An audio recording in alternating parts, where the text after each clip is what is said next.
My son forgot to hang up the phone. That's when I heard it. His voice, casual and cold. "She's fading. A few more weeks and she won't even remember her own name." Then a laugh. Her laugh. My daughter-in-law. "I told you those pills would work. After that, we can move her to Serenity, get everything signed. She's already halfway gone." My world stopped. I was never meant to hear that. I had given them everything, my youth, my strength, my name. And now, they were planning to erase me like I was some footnote in their perfect future. They didn't know I'd built empires out of nothing. They didn't know I'd kept a phone no one knew about, and they sure as hell didn't know that the woman they were trying to destroy had just declared war. My name is Eleanor Dawson, and this is the story of how I disappeared and came back sharper than ever. After the phone call, I sat in the dark for hours, not moving, not breathing, just listening to the echo of their betrayal ring in my ears like a cruel lullaby. But this isn't where my story begins. To understand how I got here, how I became the kind of woman her own son wanted to erase, we need to go back to the choices I made, the sacrifices, the life I built with nothing but grit, calloused hands, and a stubborn refusal to quit.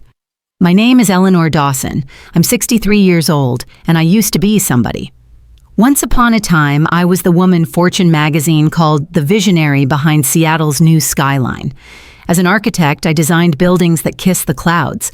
But somewhere between breaking glass ceilings and raising blueprints, I chose to raise a child alone, Lucas. My beautiful boy with stormy eyes and a grin that could melt steel. I gave it all up for him. When my ex-husband left, he didn't just take his suitcase. He took my reputation, my contacts, and most of our shared assets.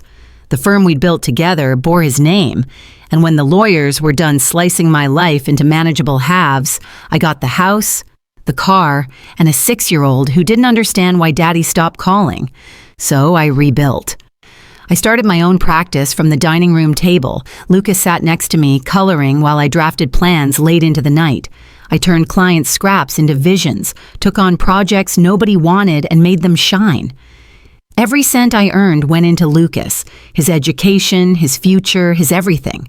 Ballet lessons when he wanted to dance, robotics club when he wanted to build, therapy sessions after a bully shoved his head into a locker. I was there, always. The irony is, mothers who give everything are the easiest to forget. We're too dependable, too available, too tired to remind people of our worth.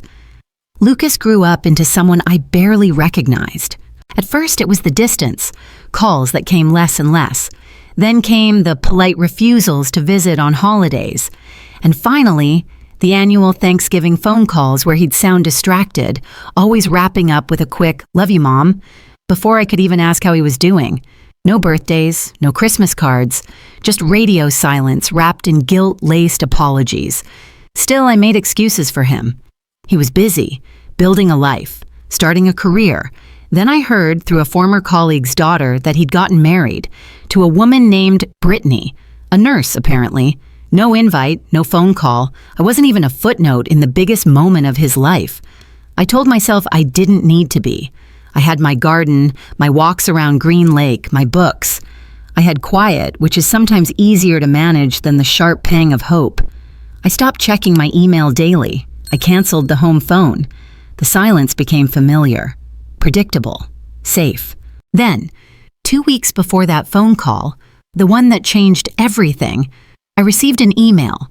It came from a name I didn't recognize, Brittany Dawson. My heart stuttered. The subject line, "We'd like to visit if you're open to it." I stared at the screen for a full minute before opening it. The message was brief but polite. "Dear Eleanor, I know it's been a long time and I understand if this feels sudden. Lucas and I have been talking and we'd love the chance to reconnect with you. Life's too short for distance and grudges. Would it be all right if we came by sometime next week? Just to talk, warmly, Brittany." I read the email 3 times, each word pressing against my chest like a bruise. I didn't know this woman, yet she sounded kind, genuine, and Lucas, my son, wanted to see me? For the first time in years, something stirred inside me.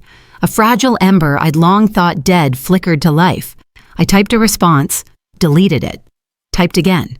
Finally, I wrote, "You're welcome anytime, Eleanor." Then I sat back in my chair, heart pounding like I was 20 years younger. I told myself not to get too hopeful. People change. So do intentions. But some part of me, the part that still remembered the smell of baby powder and warm milk, the weight of a sleeping child in my arms, ached to believe this was real. That maybe, just maybe, what I gave them still mattered. They arrived on a Wednesday morning. I'd vacuumed the guest room twice, fluffed the pillows, and even rearranged the flowers in the front hallway, which I hadn't done in years.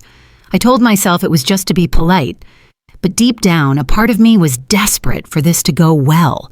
When the doorbell rang, my hands were trembling.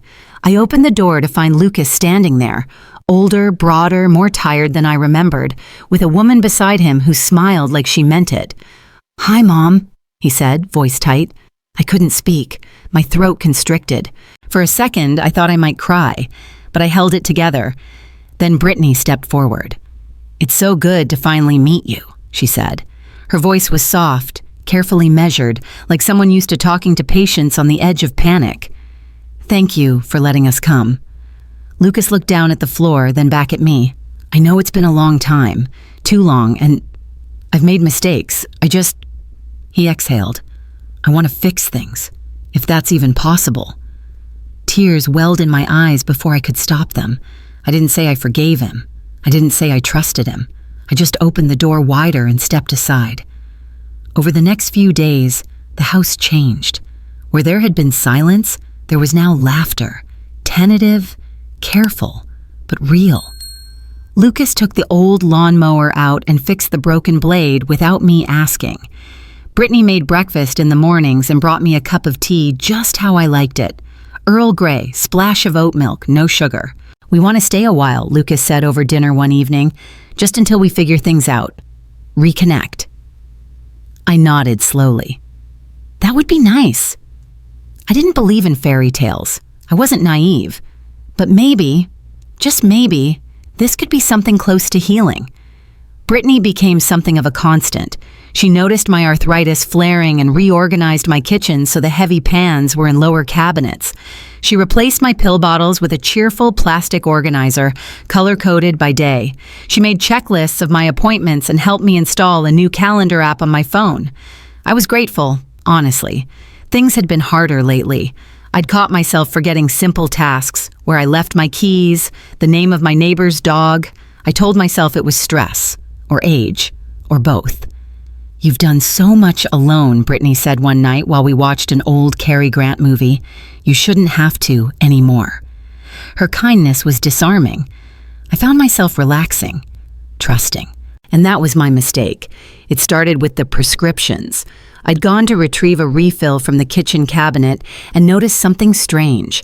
My usual white labeled bottle was missing, replaced by a new one with a different design. The name was familiar, Tempraline, but I didn't remember any doctor discussing it with me. I checked the label. Prescribed by Dr. Halverson. Who? I'd never heard of him. I opened the bottle and frowned. The pills inside were light blue, not the standard beige I'd taken for years. I picked up my phone and searched the name. Tempraline. The results were vague. Something about cognitive support, memory stabilization, often used in early-stage dementia care. My stomach dropped. I walked to the hallway drawer where I kept my medical paperwork. I rifled through the manila folders, hands shaking, until I found my prescription history. No mention of Tempraline, no mention of Dr. Halverson. Brittany had been the one to pick up my meds lately, said it was easier for her with the car. I held the bottle in my hand for a long time, staring at the label. There was a moment, a flicker of realization, like the first tremor before an earthquake, when I felt the hairs on my arms stand up. Why hadn't I been told about the change?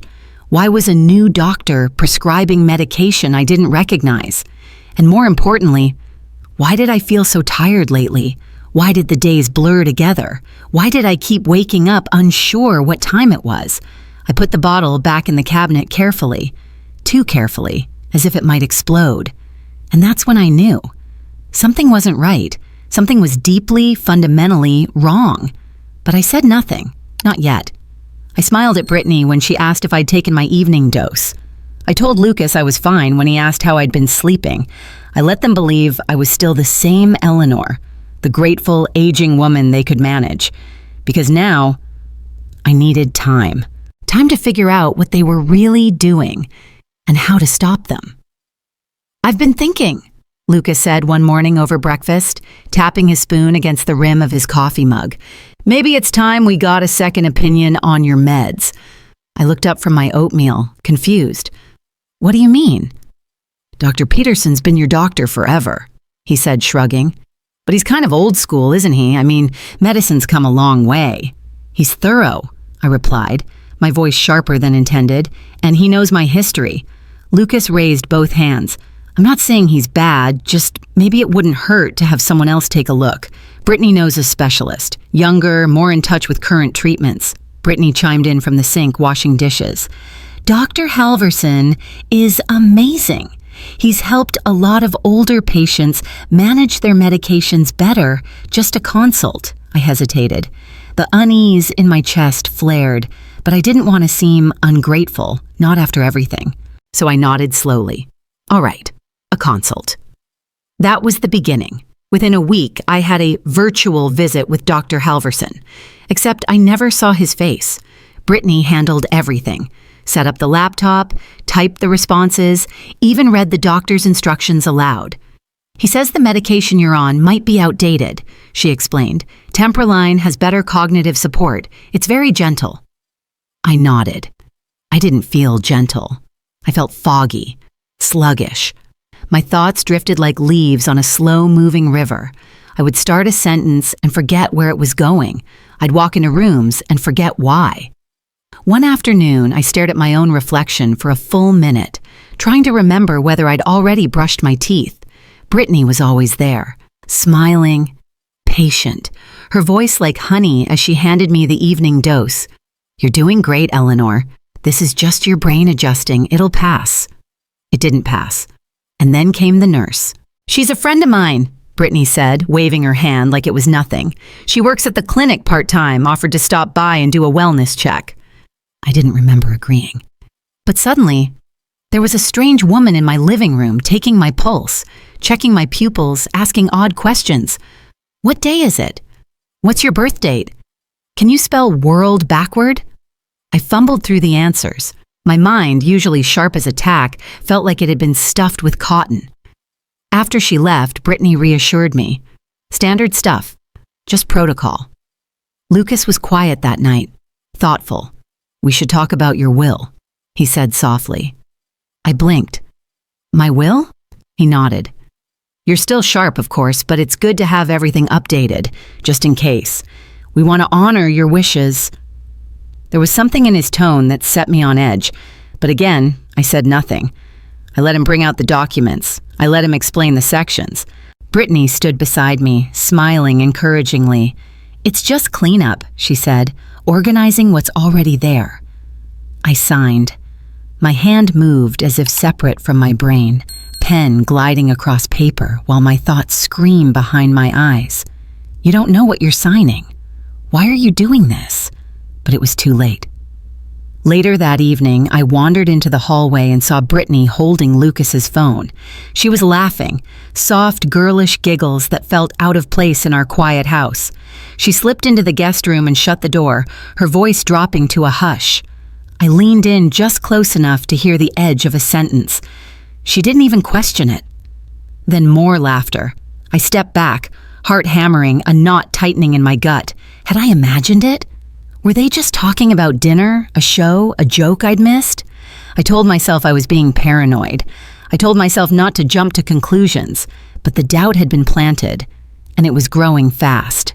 It happened on a Sunday afternoon, the kind of quiet day where the sky looked like a watercolor painting, and the air smelled faintly of lavender from my backyard garden. I was folding laundry when my phone rang, Lucas's number. "Hi, Mom," he said, his voice bright, rehearsed. "Just checking, did you take your morning meds?" "Yes," I said automatically, though I hadn't yet. I was just folding towels." "Good, good. Make sure to hydrate too, okay?" He hung up. Or so I thought. I set the phone down on the bed and turned away. That's when I heard it. His voice again. Muffled, casual. "She's fading fast." My breath caught. "She barely knew what day it was this morning." He continued. "Soon it's done." A pause. Then Brittany's voice, clear as glass. "Dr. Halverson said we could up the dosage next week. By then she won't even remember her own name." A laugh. My hand went cold. "She signed the documents, right?" Brittany asked. "Every last page," Lucas replied, almost smug. "She thinks it's just updating her will." "And the house?" "Transferred to the holding company. She has no idea." They kept talking about finances, about a care facility called Serenity Hill, about how easy it was to keep her confused. The casual cruelty in their voices was more horrifying than if they'd shouted. This wasn't an act of desperation, it was a strategy. My knees buckled, and I sank onto the edge of the bed, phone still on speaker, pulse pounding in my ears.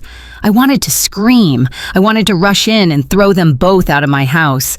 But instead, I listened, because now I knew.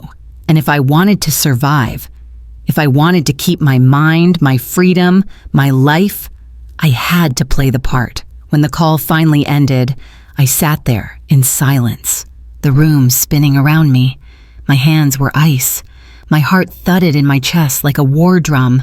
But my mind, oh, my mind had never been clearer. They were erasing me, piece by piece, memory by memory, and I'd let them in. I'd open the door.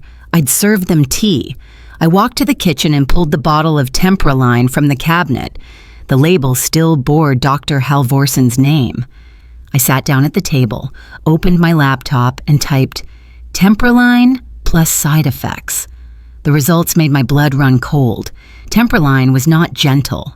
It was a cognitive suppressant used in moderate to advanced dementia treatment, usually administered in controlled environments with daily supervision.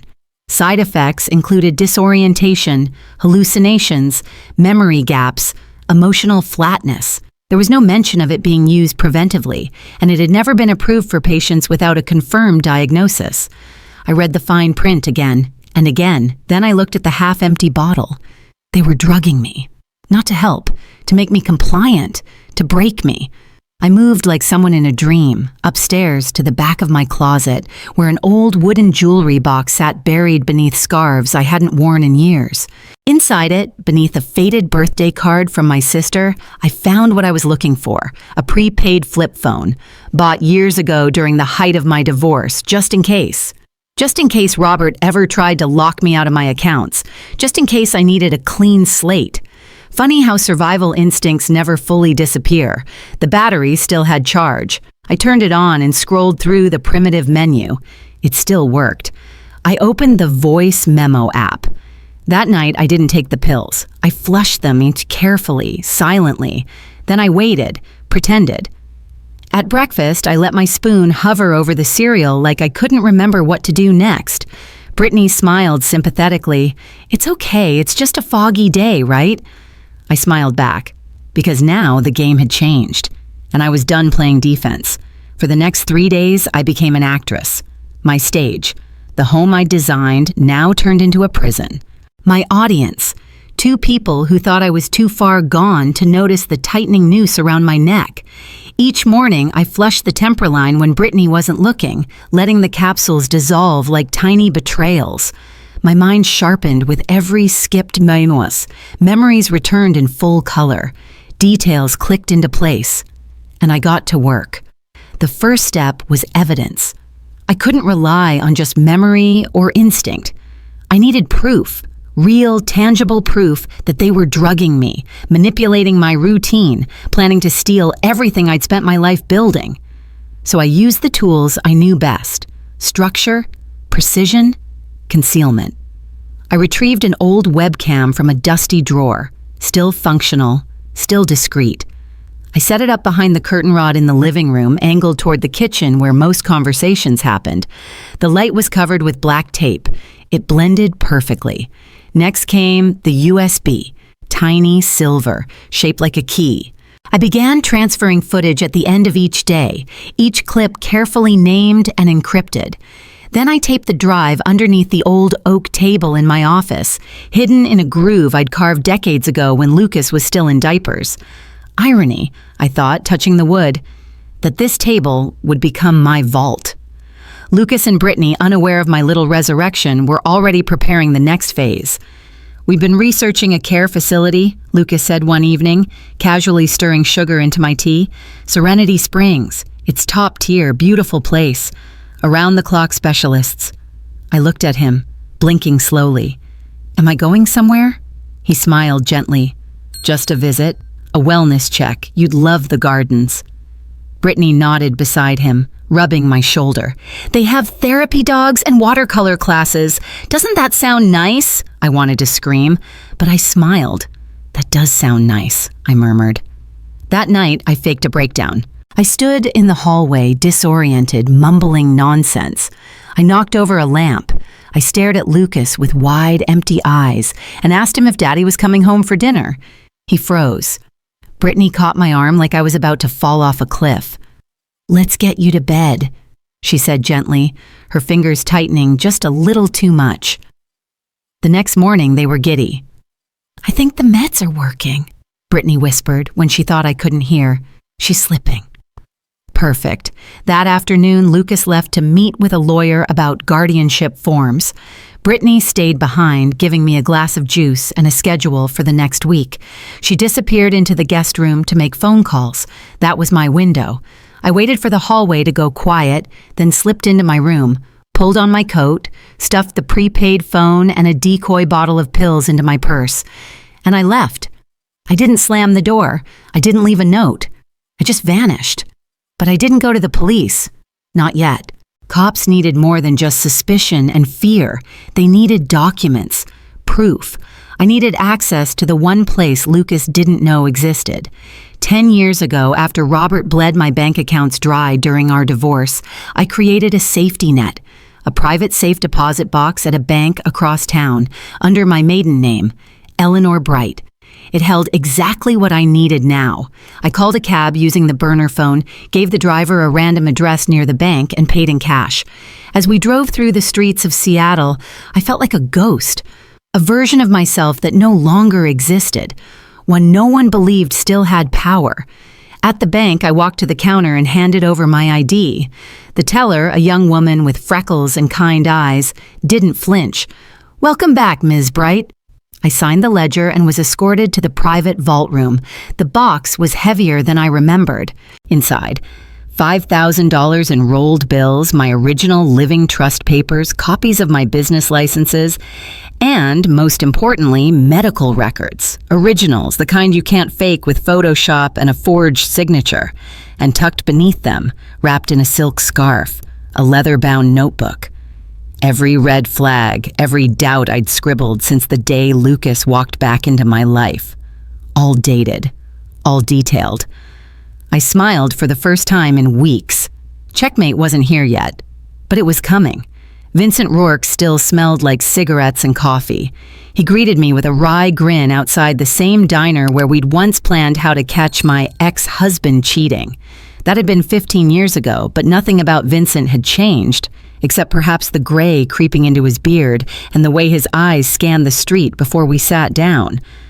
"Eleanor Bright," he said, using my maiden name. "If you're calling me, something's on fire." "It's worse," I said, sliding into the booth. "It's arson, and they're trying to burn me out of my own life." I told him everything, about Lucas, Brittany, the fake doctor, the medication, the will, the facility. Vincent didn't interrupt. He sipped black coffee while I unspooled the nightmare that had become my life. When I finished, he leaned back and let out a slow whistle.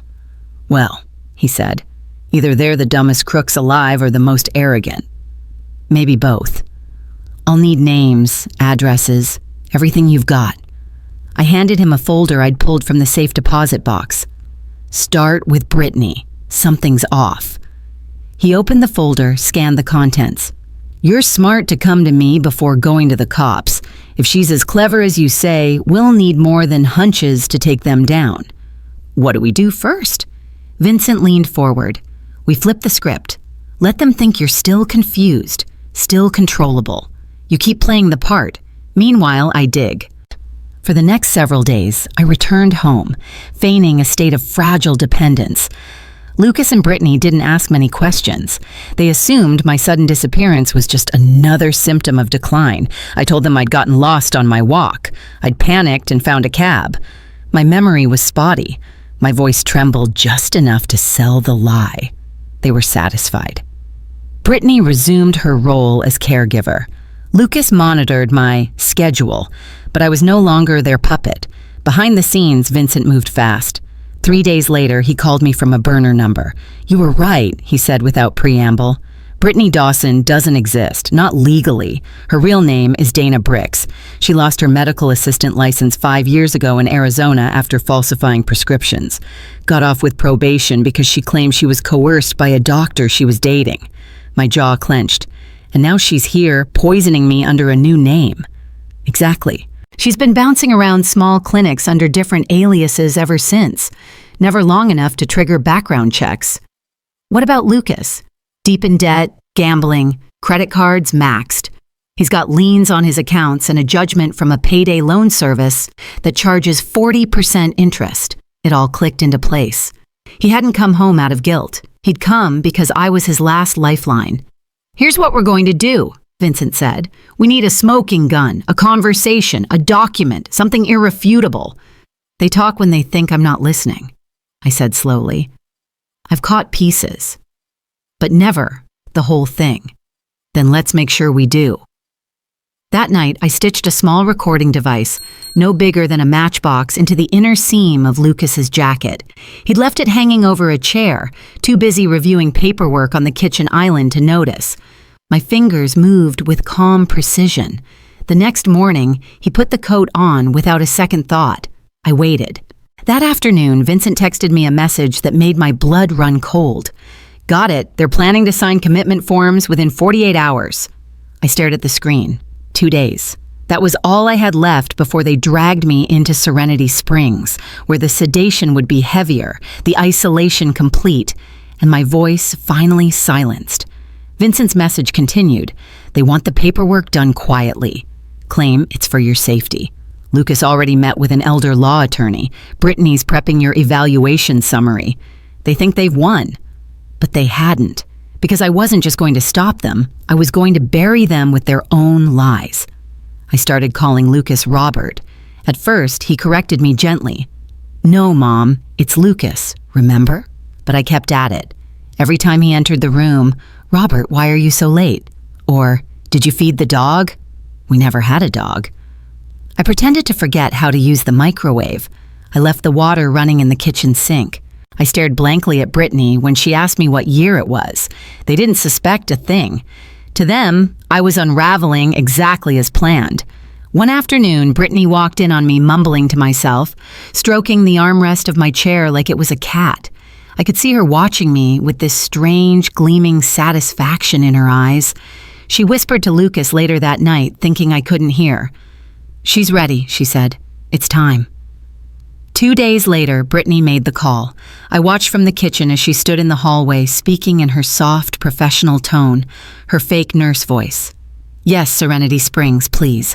I'm calling about Eleanor Dawson. Yes, she's showing increasing confusion and signs of agitation. She attempted to leave the house unsupervised yesterday. No medical directive yet, but we're her caretakers. Her son is on the line with legal counsel now." I walked past her with a dazed look, humming a childhood lullaby and dragging a slipper across the floor for good measure. Brittany turned away, lowering her voice. "She's getting worse. We need a bed ready within 48 hours. Earlier, if possible." Back in my room, I locked the door and retrieved the clock from my nightstand. It looked like a normal retro flip clock, the kind you'd find in any grandma's bedroom. But inside, hidden behind the battery compartment, was a micro camera Vincent had installed 3 nights ago. It was angled perfectly to capture the living room, where Brittany and Lucas had started keeping me during the day for supervision. The camera had audio and a 12-hour storage cycle that synced to the flash drive I hid beneath my mattress. Every whisper, every manipulation, every lie. I smiled as I tested the device, watching the red recording light blink silently inside. Let them talk. Let them build their case. The trap was nearly set. That night, I called Vincent using the prepaid phone. They made the call, Serenity's prepping a bed. I figured they would. Do you have someone inside? I do now, he said. Receptionist named Kim. She's been underpaid and overworked for 10 years and has zero loyalty to her boss. $500 and a warning about what they're getting into was all it took. She'll alert me the minute Lucas or Brittany make the transport request. I exhaled in relief. So we're ready. Almost, Vincent said. Keep playing dumb. Keep recording. And if they try to rush the timeline, stall, I'll handle the rest. We hung up. The next morning, Brittany brought me a tray with toast, a banana, and a pill organizer already open. I took the toast, pretended to chew the pill. When she wasn't looking, I dropped it into the pocket of my robe. Lucas joined us shortly after, holding a manila envelope like it was holy scripture. Just a few papers for you to sign, Mom. Routine stuff. You don't need to worry. I smiled blankly. Can I use a crayon? Brittany laughed. She's in one of her silly moods again.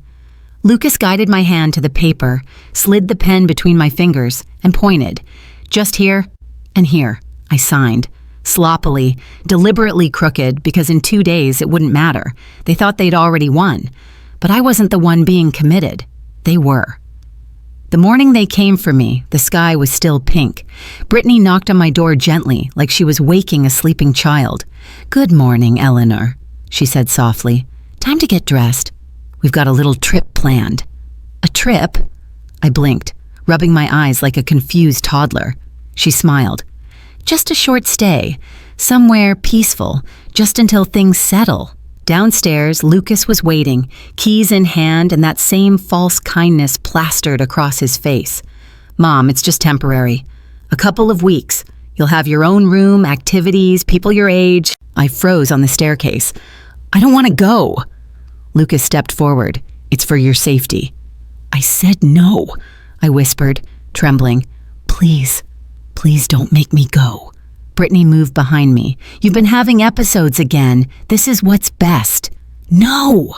My voice cracked as I clutched the banister. I'm not crazy. I know what you're doing. Don't take me. Tears poured down my face. It wasn't all acting. Some of the fear was real. I'd spent weeks living under their manipulation, and now they were going to bury me under a clinical label. Lucas grabbed my arm, firm but not forceful.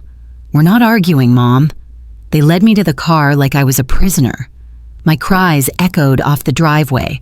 I saw the neighbor glance through her curtains and then disappear, just like people always do when the story doesn't fit the script they want to believe. The ride was quiet. At Serenity Springs, a woman in scrubs greeted us.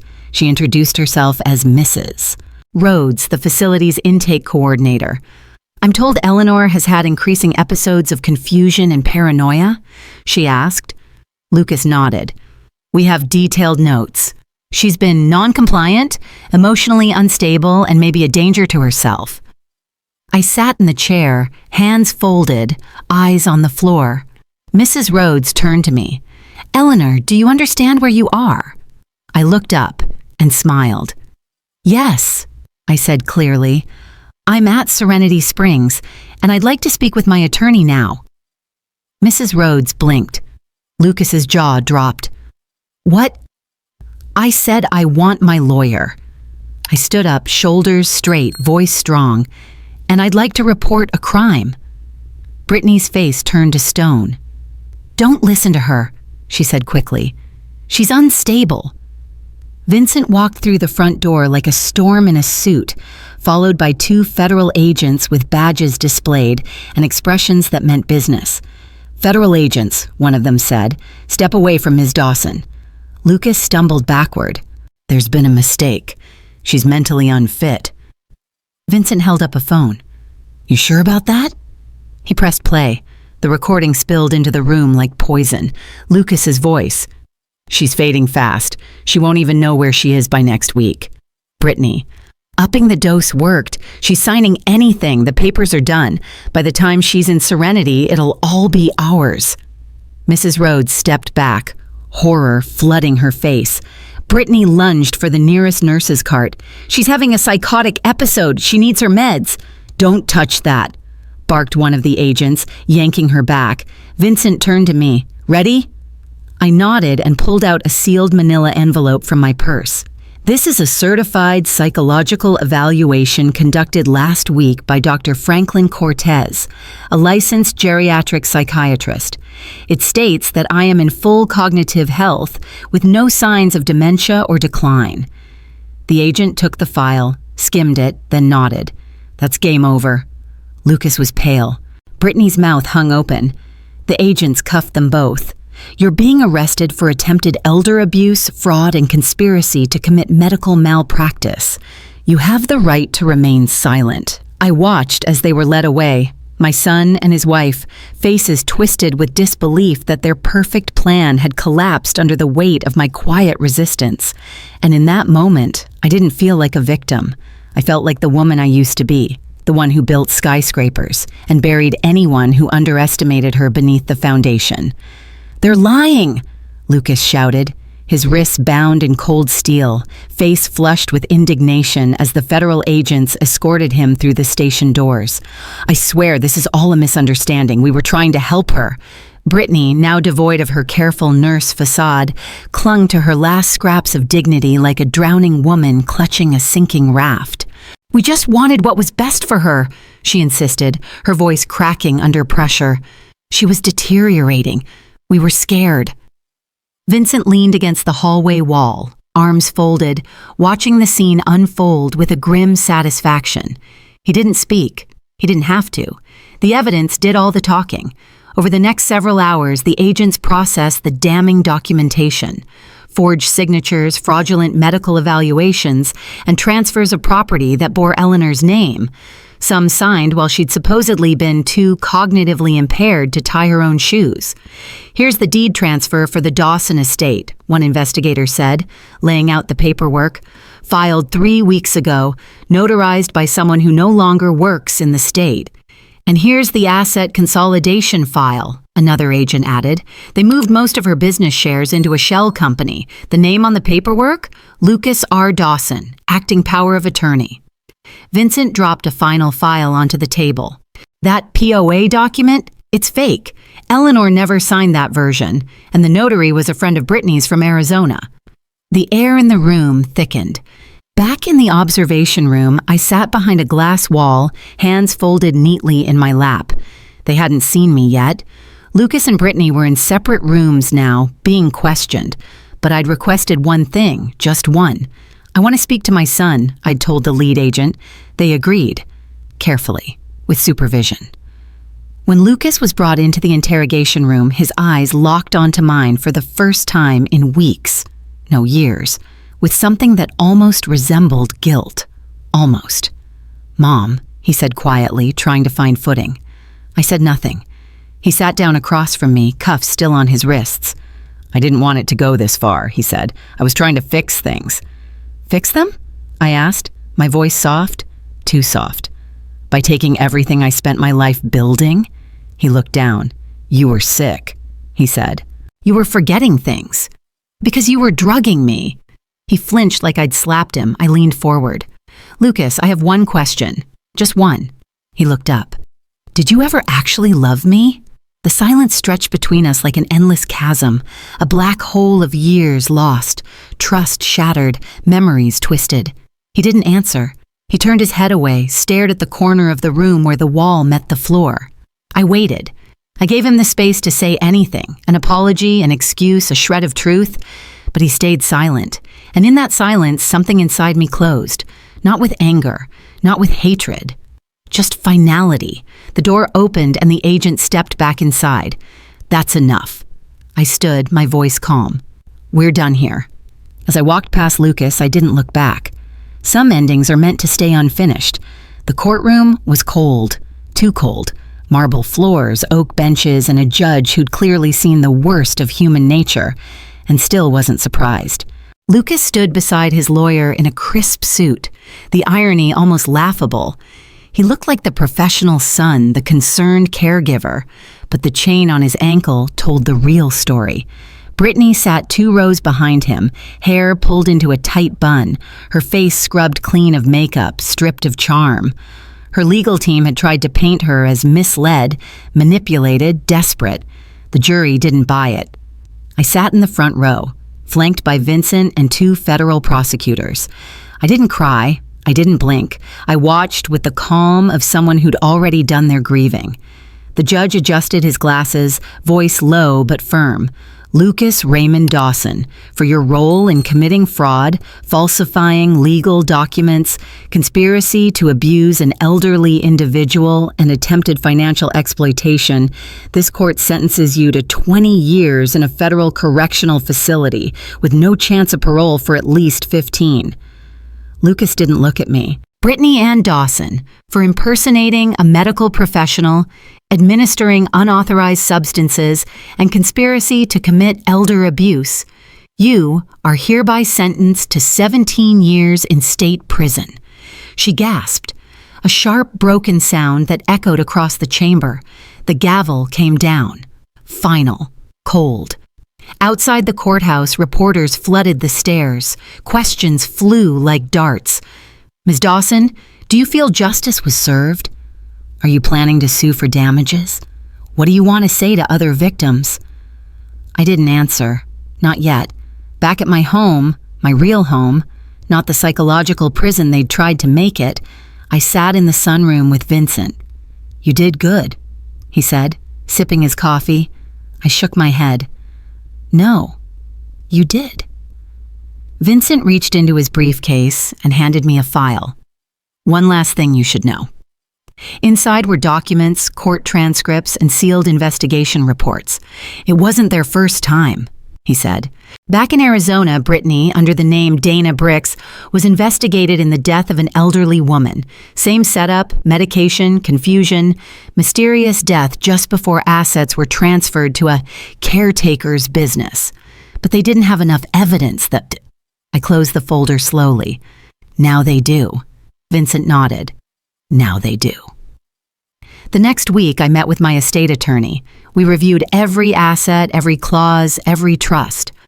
All of it had been returned, restored, rebuilt. My name was mine again, so was my company. But the weight in my chest didn't lift.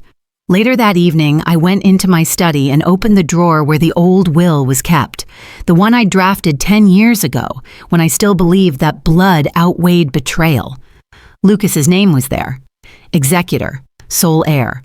I stared at the page for a long time, then I lit a match. The paper curled, blackened, and finally turned to ash in the ceramic dish I'd placed beneath it. I didn't cry. Not this time. Because some legacies aren't inherited. They're earned. 3 years later, the name Eleanor Dawson had returned. But this time, not just as a survivor. It sat proudly beneath a new logo etched in brushed silver on the glass door of a small but fiercely active nonprofit office downtown, Dawson Light Foundation.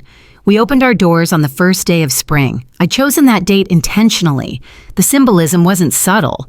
After a brutal winter of betrayal and loss, this was rebirth. Dawson Light was founded for one mission only: protect and empower elderly individuals facing manipulation, coercion, and abuse, especially from those who wore the face of family. The first few months were quiet. A few calls, a couple of emails from social workers. But then the stories began flooding in. A man in Oregon whose niece had drained his retirement account while convincing neighbors he was senile.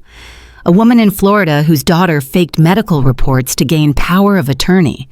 A retired teacher in Vermont who nearly lost her home to a forged signature. Each story felt like a mirror. Each one lit a fire in me. We hired investigators, pro bono lawyers, even partnered with local police departments who lacked the training to detect the emotional manipulation happening behind closed doors. Vincent stayed on as senior advisor. Still grumpy, still brilliant. In just 3 years, we'd helped over 300 people escape similar traps. Some cases were minor, reclaiming access to a bank account, stopping a suspicious medication regimen. Others were darker, criminal. Some required emergency intervention, but we didn't turn anyone away. One rainy evening, I stood alone in the Foundation's conference room, staring at the photos pinned across the timeline wall. Every client we'd helped, smiles restored, rights returned, dignity reclaimed.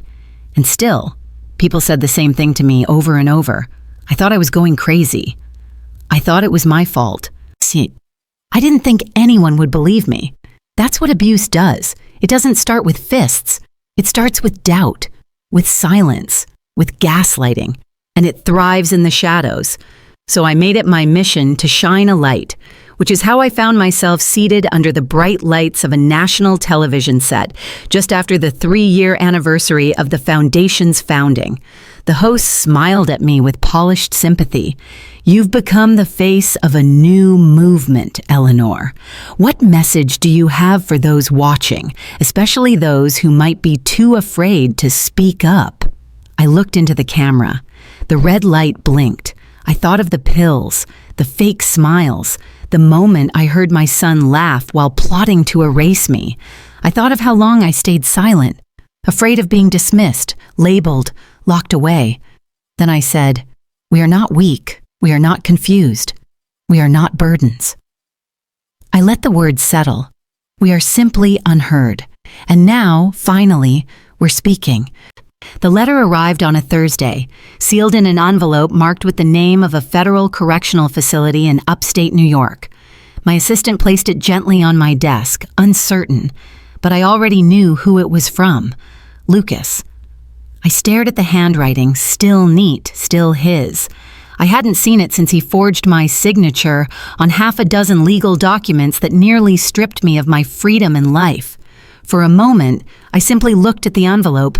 Then I opened it. "Mom, I've had a lot of time to think. Prison changes people. Or maybe it just strips away everything we used to hide behind. I know I betrayed you. I know I can never undo what I did. But I remember the smell of your apple pie. I remember when I was 8 and you stayed up with me the night before my school play because I forgot my lines. I remember how hard you worked to keep our home together. You didn't deserve what I did to you. Neither did Dad. I'm sorry for everything. I'm sorry I lost myself and took you down with me. If there's even a piece of you that can forgive me, I'd like to talk. Just once. I miss my mother. Love, Lucas." I folded the letter, placed it back in the envelope, and pulled out a blank card. No tears, no hesitation. "Lucas, I no longer have a son. Eleanor Dawson." I sealed it, handed it to my assistant, and asked her to mail it that afternoon. That chapter was closed.